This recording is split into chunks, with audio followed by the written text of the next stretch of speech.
Welcome to Your Thoughts, Your Reality with Michael Cole, the podcast that shines a compassionate light on the journey of veterans battling through life's challenges. Michael is a dual elite certified neuroencoding specialist in coaching and keynote training presentations, dedicated to guiding military veterans as they navigate the intricate pathways of post-deployment life. Join him as we delve into the profound realm of neuroencoding science, empowering these brave individuals to conquer universal battles, procrastination, self-doubt, fear, and more. Together, let's uncover the strength within you to re-engage with families and society, forging a new path forward. Hello, everybody. Today, I am super excited. I've been waiting about 2 weeks for today. So we have repeat guests, Robert and Cathy Casteel, military veterans with combined over 50 years in the military, a married couple, and we're really going to dive into more of that family aspect, which is really important to me, so that we just give some more skills, some more thoughts, some more possibilities for military marriages and transitioning as well. So welcome, Cathy and Robert. Why don't you tell us a little bit about yourselves? Awesome. Thank you, Michael, again, for having us on your podcast. It's always such an honor. We're humbled. And yes, I was in the military for over 30 years. I served both in the Marine Corps and the Army. I started out single and retired my career married. So in 2013, I delved into the self-development world. And in 2017, I became a neurotransformational coach to help our fellow veterans. So a little bit about thank you for all that you do and have done, truly. Robert. You're worth it, Michael. Oh, thank you. I love that. Thank you. I'm Robert. So I spent almost just under 24 years in the Army, all active duty. And then when I retired, I transitioned, met my amazing wife, and life has been blessing ever since then. I started into personal development in 2013, the same time she did. I became a coach in 2018, about a year later. Fantastic. And again, I don't say that lightly. Thank you for your service and your family's service and what they contributed as well. So let's get kind of cool here. So how'd you guys meet? So we met through a dating service. It was something similar to Match.com. It was a lot more expensive, and it was a lot better than what Match.com is. Excellent. So you get what you pay, right? Exactly. No, that's absolutely fantastic.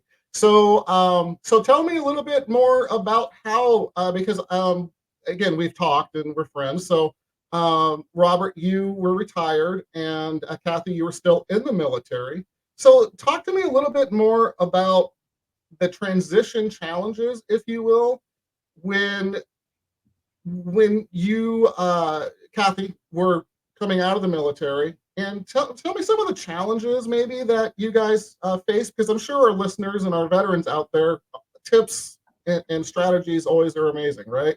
So can you share some of those potential challenges that you guys faced, and most important, how you overcame them? Absolutely. So for me, the majority of my career was in the reserves. So for me, I was in a career that was in corporate America that was predominantly men, not the typical men that I wanted to meet to have a lifestyle with. I wanted people that were go-getters. And then the type of career field I was in, I wasn't meeting people that way. And in the military, fun fact, if you're a military officer, senior, if you're single, then, you're dating everybody else, or there must be something wrong with you. So that's kind of why I opted to go the route of the dating service, because I wanted somebody that was interested in a commitment. And when I met my husband, I swore I would never date anybody in the military.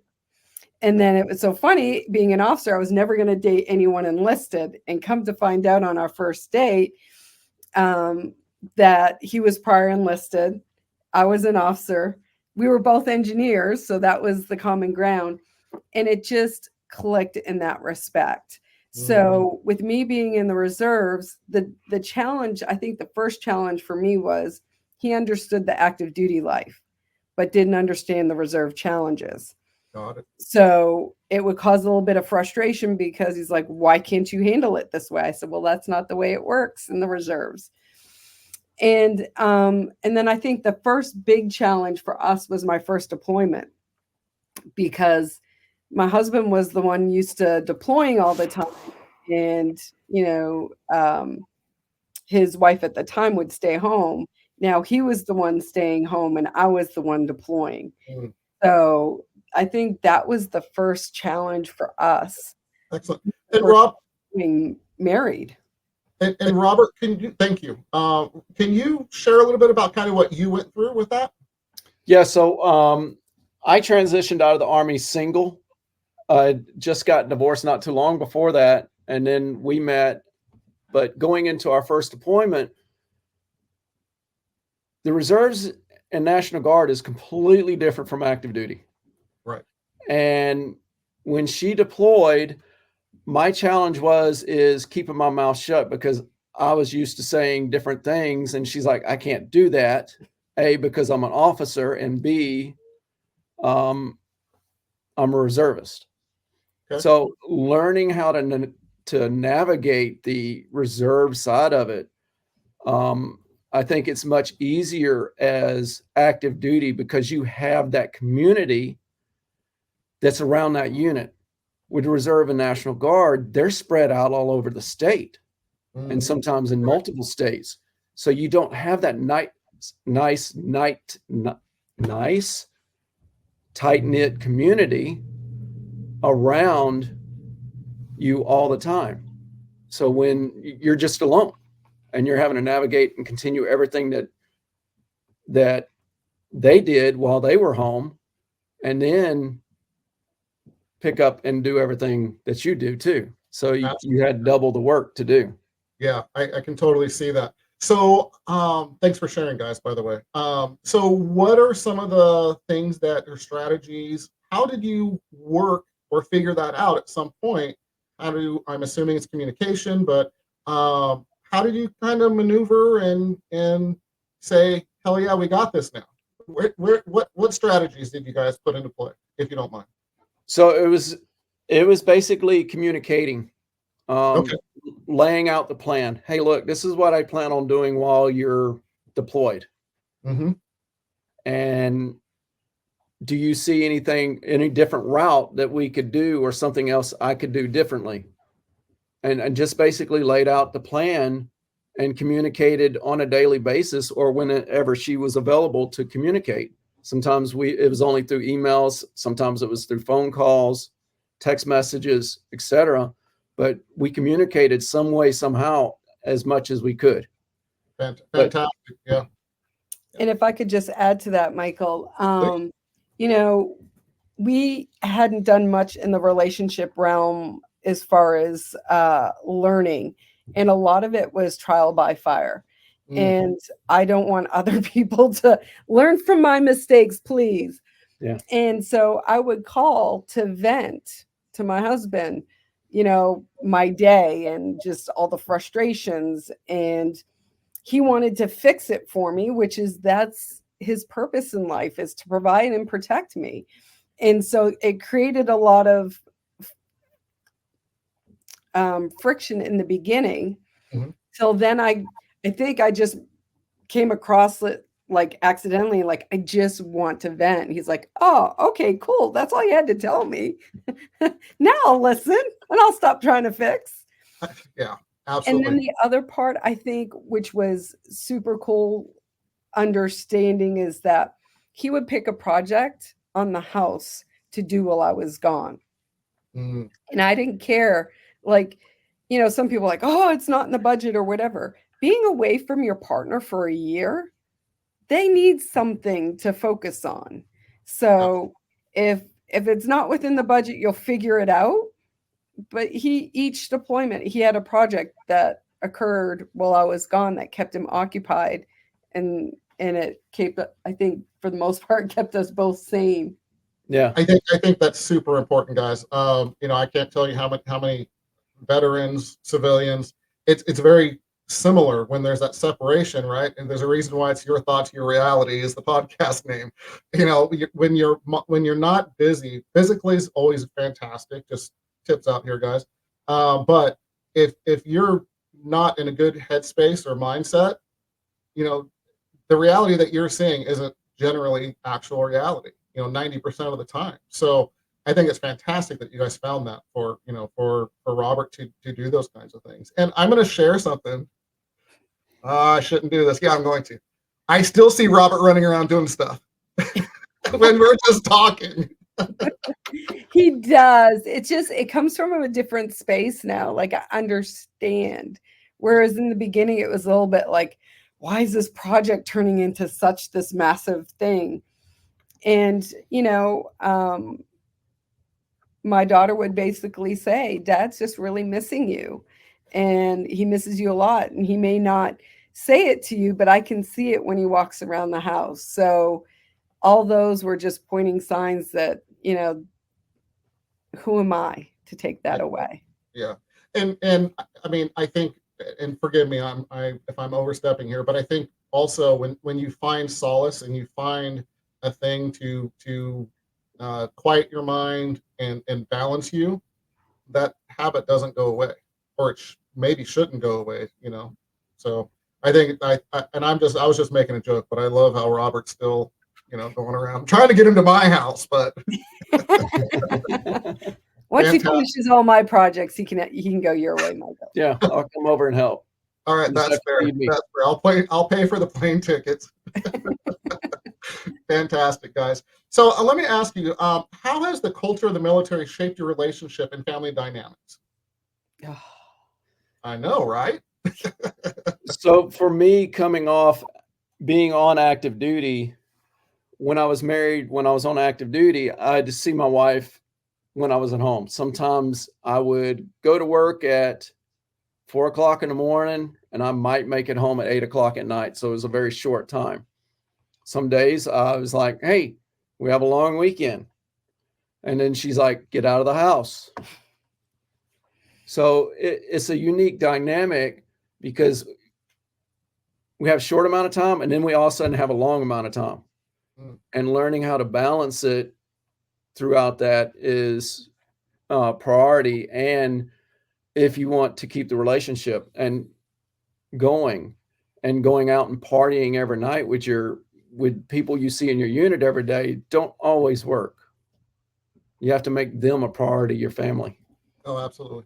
Yeah. So I think for me, it was understanding that when I'm around him, understanding that he's my priority, communicating with him on a regular basis.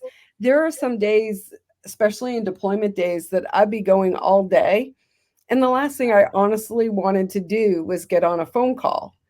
And, talking about busy days, my day started early in the morning and it typically went till 10 o'clock at night, typically on a deployment. So I'd start at 6 in the morning and go till 10 o'clock at night. So my day was busy and occupied, but his day wasn't busy from 6 in the morning till 10 o'clock at night. Right. And so I see the dynamic difference. So if he goes away, we volunteer a lot with a veteran organization, and he'll go away for a week or two at a time. And I'm like, oh my God, how did you do this for a whole year? Like, I need something to keep me busy. So being able to have that on both sides, like I didn't have to experience him being gone for a whole year, but just being gone for a week or two, I experienced that lack of connection, because he's busy. I'm not his priority to call throughout the day. If he can, he will, but Right. his priority is the mission. So I got a small snippet of that.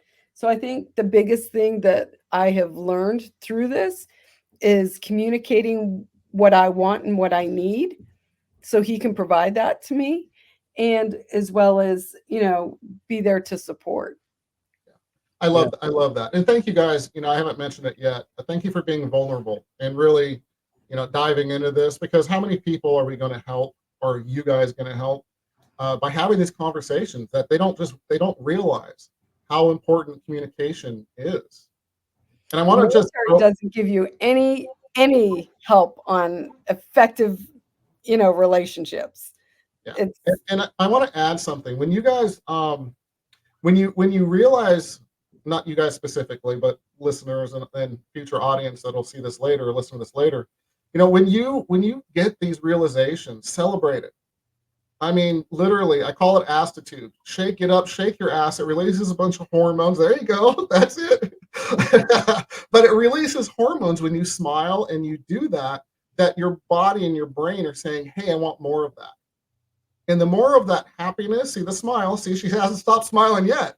So when you can do that and you can get that smile and get those good, the good cocktail of hormones, it just helps to reinforce these kinds of things, neurologically. So I just want to throw that little tip out there. So awesome. So parenting in a military family. So I know there's a daughter. So can we talk about that a little bit, and maybe again some of the struggles and how you overcame those? I think it's so important, especially in a military family, because it can break apart a family too. Obviously, when you're coming back from the military, deployed, active duty, reserves, it all plays a role. So give us some challenges and some things that you guys worked through on that, if you would, please. So for Hannah, which I don't mind saying her name, she's the reason why I retired. I just came off a deployment from Iraq. She's like, hey, I haven't seen you since 2004. This was 2000, end of 2007. I haven't seen you since then. When are you coming home? And she's going on 7 years old at the time, almost 8. And I was like, you know what? No time better than now, because I was actually had been reassigned to Germany to go right back to Iraq for a 4th tour. And so that was challenging. And after I retired, I wanted to spend as much time as I could with her. And then going through that, learning how to raise a little girl when you're used to being around a bunch of men is challenging for a guy to understand. And then I met Cathy. Cathy understood what she was going through, but there was still a conflict. She had it. Hannah was actually mad at me because I was no longer married to her mom. And she didn't understand. And it wasn't until she was 15, 16 years old that we managed to break down what was going on and understand why she was so angry with me. Because there was a constant battle going on. Every weekend she came up. And then I'll let Cathy talk about her relationship with her. Fantastic. So, yeah, and thank you. It's so normal, military or not military, when there's, a step parent or whatever that comes in. So I'm civilian or military. This is, everybody perk your ears up, because here comes some gold. So, Cathy, how did you guys work through that? Well, first, I want to bring a perspective, if I could, Michael. The military was the majority of our life. Mm-hmm. And so our household was kind of ran like the military. Yeah. Right. And, I'm sure there's some blessings and some learnings that my daughter received from that. And, she wasn't a soldier. She didn't sign up to be a soldier. So how to do chores and all of that to military standard, that was some challenges. Rules and regulations, you got to follow the rules. So just understanding that she is not a soldier. She didn't sign up to be a soldier.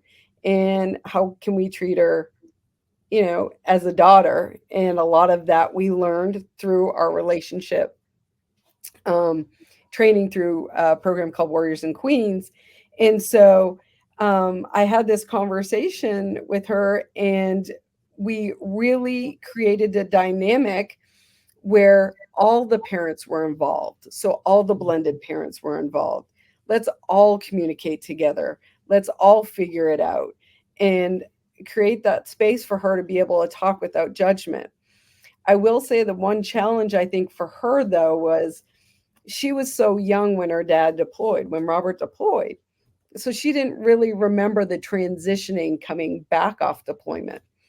So the blessing, I think, this go round, my first deployment, when I left and Hannah was here, is that when I came back, she's like, she would say to Robert, Dad, why is mom acting so weird? And she actually had conversations with her biological mom.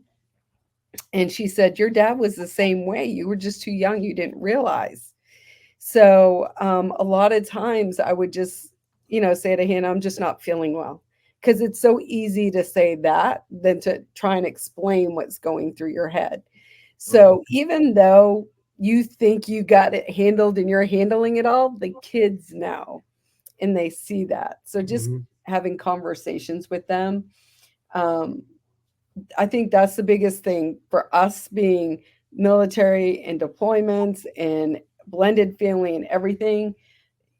Talking, communication without judgment, just Absolutely. letting everybody be heard. A mentor of mine, Vinu Keller, she always says, "Be curious, not critical." And when you have those types of that type of communication or those types of conversations, it changes the game. I love what you're saying. Truly, absolutely fantastic. Another thing that truly bridged the gap was when it came to decisions, we had her make the decision, and we would listen to it. Unless it was going to hurt her or kill her, we didn't stop it. She had to go out and learn those lessons herself. And especially with finances, we started her young on a budget. Hey, look, this is how much money you got. You got to make it last 6 months. And then it was gone in a month, first time. Of course. It took 3 iterations before she finally got where she could budget that money for 6 months. Wow. But she's gotten there, and imagine, I'm proud of her, and I'm not her parent, but good for you guys. I mean, because so many people don't do that. They are do it this way because they're trying to protect, right? But we know, being coaches and so on, you don't learn from doing things right. You learn from mistakes. That's how you get real growth. So that's so fantastic. Thank you for sharing that. Truly. And my mistake, that I learned from was so many years in the military. You learn about being critical because people are critical of you. Yes. And so you leave that environment and you take it into your civilian life. And it's such a different dynamic. I had to learn that because who's going to want to hang out or talk with someone who's like so wound up tight, I guess is the best way I can explain it. Yeah, absolutely. Fantastic. So let's see. Advice for new military couples. So because it's near and dear to my heart because the military doesn't teach you this stuff. That's why I do what I do, Cathy. 100%. And why I would, every time you reach out, 100% I'll say yes, because if we don't take care of our veterans, who's going to, right? Who's going to? Yes, absolutely. So a couple things. Understand some modes that we operate in. Understand there's a hunting mode and there's a gathering mode.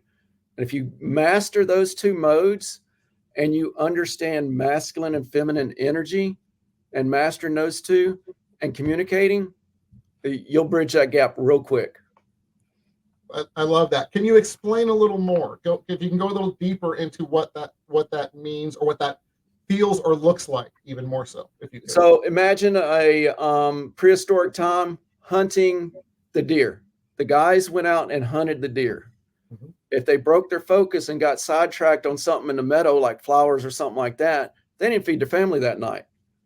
But a lot of times, the women in prehistoric time, they would go gather the stuff in the meadows, the flowers, where the fresh water was. They knew all that. And then in society today, the women flip flop back and forth so quickly. Guys, I have to ask sometimes, to be honest. Hey, can I get your attention for a second? When she's in hunting mode, when she's focused on something, I interrupt her, and all of a sudden I'm having words thrown at me in anger and not in pleasantries. Right. So thank you for explaining that. So there's, and I don't remember the guy's name. If someone in the comments could pop up the name, my wife may know, and I'm sure she's on here. Yeah, she is. The Tale of Two Brains. There's a gentleman, and he's funny as heck and fantastic, and really puts it in perspective. So I encourage everybody to check it out. And again, it's entertaining, but it changes the game for understanding the difference between men and women and how they generally think. And I'm just saying general. So thank you for explaining that, Robert. I appreciate it. So what would be advice? I don't think Cathy's went yet, but some more advice potentially of new married couples transitioning out, whether they're both transitioning or however that plays out, but some other potential tips, if you will. So for me, I think what was a game changer is reading a book called Queen's Code by Alison Armstrong, and how you communicate with men and with women are different, like the Two Brain book. And so Allison gives you that correlation, because if you're in the military as a woman, transitioning out, how you talk to men in the military, just in general, I feel like my whole dynamic has changed, has been a game changer for me. And on top of that, realizing, I kind of joked with Michael before we went live about my safety center. Women have a safety center that's 3 times larger than that of a male. So when we're commenting on driving or whatever, that's just because that's how God made us. Like, that's how we're built. And I feel like depending if you were the male or the female, this could go either way in a relationship. If we're both military and you're both military and you deploy and you come back, your PTSD is going to be different than that of a male. So understanding that dynamic, like though, to me, if you did nothing else but read those 2 books, your communication with your partner would be totally different. I'm not discounting the little seminars you go to before you exit the military. It doesn't go to the down and dirty of what we are dealing with the traumas that we have dealt with our whole life, that we just kind of suppress, and then it comes up ugly in different ways. Yeah, absolutely. Thank you. So, and if you could, when we're done here, if you could put those books into the comments, that'd be fantastic. If you could do Absolutely. that. Thank you so much. I appreciate it. So we're getting close to the end here. I'm telling you, we need like 3 hours on this one. So mental health resilience. Can you discuss some of the importance for a good mental mindset, because there's good and bad, right? And how you've cultivated resilience within your family? So I think for me, it started when I came back, and Robert had said that, I was off a little bit, in a more loving way, but he said I was off a little bit. And I went to the VA to see a psychologist. And I will share that if you go to the VA and it doesn't work, just go out on your own. Like, it's so worth it. I went for 1 or 2 appointments, and then after that I called to reschedule, and I never got a rescheduled appointment. So then I decided I would seek, therapy out on my own. And I think for me, having somebody to be able to talk through what I was going through without it being my partner, hindsight 2020, if I knew about coaching back then, this was back in 2011, I would have definitely gone the coaching realm. But speaking to somebody that can help you navigate those traumas that we tend to hide, or that we forget about, that shows up in our partner and in our relationships, We call them triggers in our world. So with the emotions that you're suffering from the PTSD or from the mental health of the events you went through, in the military, you're taught just to shove them down and shove them down. Absolutely. Well, I like using this analogy. Imagine holding a beach ball underwater and eventually your arms get tired. What happens to that beach ball? That beach ball comes up and shoots out of the water like skyrocket. Well, our emotions are the same way. So either it's going to come out in illness, it's going to come out in some sort of sickness, or it's going to come out in the form of anger and rage and things like that. So talking with somebody about what you went through is vitally important.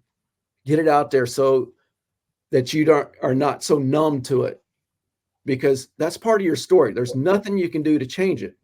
You got traumatized that one time. Every time after that, you've re-traumatized yourself. Amen. So just get it out there, get it out of your body and let somebody else hold the trash can, and so they can go dump it out for you. That's absolutely fantastic. I literally, there's the analogy and I have chills, man. Thank you. I mean, that's as good as it gets. God, I appreciate you too. No, we love you too, Michael. I love you guys, truly. So time's up. We're actually flying past as usual. So when we talk about resources and things, Robert, I just want to bring to light here. Hey, go to Empower Performance Strategies. There are free ebooks for veterans. There are Facebook groups. There are all kinds of resources to reach out. Don't just go silent. Don't go to solitude. Reach out to someone. Talk to somebody, just like you guys just said. I just thank you for bringing that up, so I could bring it up. There's a QR code as well. If you're watching this, you can scan the QR code. Takes you automatically to all that stuff. So again, use those resources. Use any resources you need. Reach out. And let's lead into the next one. How do people reach you guys? Well, we have a couple different ways. There's, I would like to mention, if you don't mind, Michael, if you want to learn the most you can learn about relationships, warriorsandqueens.com. There's so much free information on there. There's a free e-course that'll at least get the ball started. If you want to speak to us one-on-one, you can reach us at msmcoachinggroup.com. And we're on Facebook. So we're friends with you, and they can find us that way. Yep. We are here to support you. Absolutely. Thank you guys so much. So, you know me, well, my mouse just died, so that's a little bit of a problem. But so why I changed my mouse batteries, 3 tips for military marriages. Love your queen like there's no tomorrow. And support her and her growth. I would say appreciate and respect your king. You may not always agree with everything that he is doing. However, he's doing what in his mind he thinks is best for the family. And got one more. No matter what, keep going. Just keep going. Figure out where the trigger's coming from your past, and deal with it to have a better life in the future. Because your relationship is worth it. Love you guys. You guys are fantastic. You guys are awesome. And we'll get you scheduled to come back on again. Absolutely. Awesome. We'd love to. Love to be here. Yeah, thank you. And just with closing, these are some of the best tips and just real people sharing because they love you and they want to help. This is why we all are out here doing this. So anything we can all do, reach out, obviously. And I think, guys, we're out of here. Take care.